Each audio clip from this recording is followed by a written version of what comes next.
Hi, this is Adam Sussman, Director of Research at TABB Group. I'm here with Matt Simon, Analyst, and today we're going to be talking about prime brokerage musical chairs.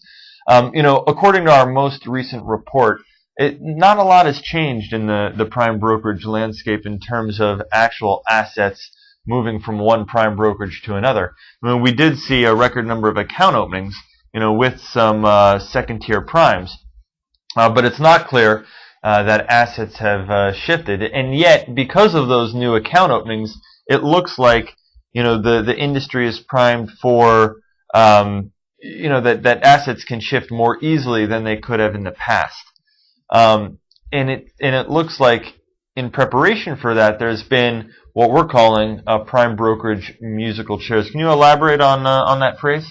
Yeah, sure, Adam. I think what we've seen from some of the largest banks, we've seen some changes from top to bottom, from some of the senior managers and some of the layoffs that occurred as a result of some of the conditions in the marketplace over the last year.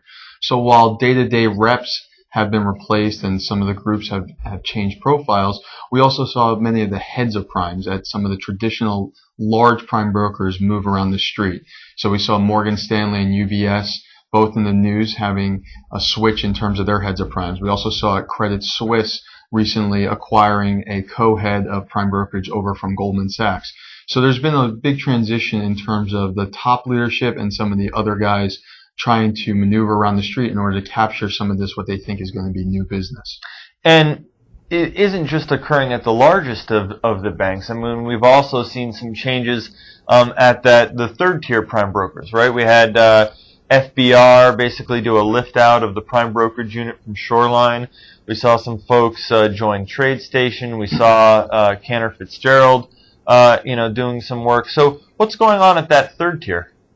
Right. I mean, I think what we see here is that a lot of the firms think that there's a good opportunity, or a lot of people think there's a good opportunity for the second tier or mini prime, depending on the services and some of the other aspects that prime brokerage brings to the table. And so what we're finding is that we're seeing managers and other people go to these firms and start up their own businesses, leveraging off of some of the knowledge that they had from working at the large bulge bracket firms and being able to bring some of that expertise into those new firms. So, given the focus on getting the right people in to build this business, it seems like from the bank's perspective, they're pretty bullish on hedge funds.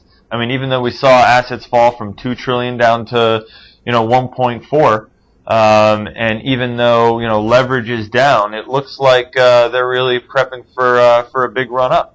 Yeah, the hedge fund industry looks like it's starting to bounce back. We saw performance for the third quarter look pretty good, and asset inflows seem to be coming back in. So it wouldn't be surprising to see a big bounce back in terms of overall revenue numbers from the prime brokerage industry, topping all-time peaks again next year.